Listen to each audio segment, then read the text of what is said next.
Hi all welcome to English bibliotheca. ഇന്നത്തെ ഈ ഒരു വീഡിയോയിൽ a valediction forbidding mourning John ഡണ്ണിൻ്റെ ഫേമസ് ആയിട്ടുള്ള പോകത്തിലെ കുറച്ച് ഇമ്പോർട്ടൻറ്റ് ഫാക്ട്സ് പറയാമെന്ന് കരുതി. അപ്പോൾ ഇതിൽ ഈ ഒരു പോം എഴുതിയിട്ടുള്ളത് അദ്ദേഹത്തിൻ്റെ ഭാര്യയെ അഡ്രസ്സ് ചെയ്തിട്ടാണ് എഴുതിയിട്ടുള്ളത്. അദ്ദേഹവും അദ്ദേഹത്തിൻ്റെ ഭാര്യയുമായിട്ട് കുറച്ച് നാളത്തേക്ക് വിട്ടുപിരിയാണ്. ഇദ്ദേഹം ഒരു യൂറോപ്യൻ ട്രിപ്പ് പോവുകയാണ്. ആ സമയത്ത് ഭാര്യയോട് പറയുന്ന കുറച്ച് ഉപദേശങ്ങളെ പോലെയാണ് ഈ ഒരു പോ എഴുതിയിട്ടുള്ളത്. അപ്പോൾ ഇതിൽ കുറച്ച് ഇമ്പോർട്ടൻറ്റ് ഫാക്ട്സ് നോക്കാം.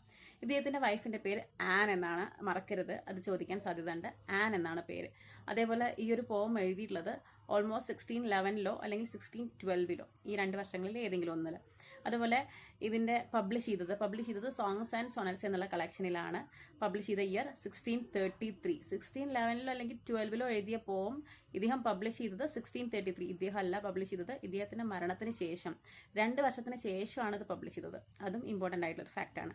ഇദ്ദേഹത്തിൻ്റെ വൈഫിൻ്റെ പേര് ആൻ എന്നാണ്, എഴുതിയിട്ടുള്ളത് 1611 or 12, പബ്ലിഷ് ചെയ്തത് 1633. പിന്നെ അയംബിക് പെൻറ്റാമീറ്ററിലാണ് മിക്കതും നമ്മൾ പഠിക്കുന്നത്. അയംബിക് പെൻറ്റാമീറ്റർ തന്നെയാണ്.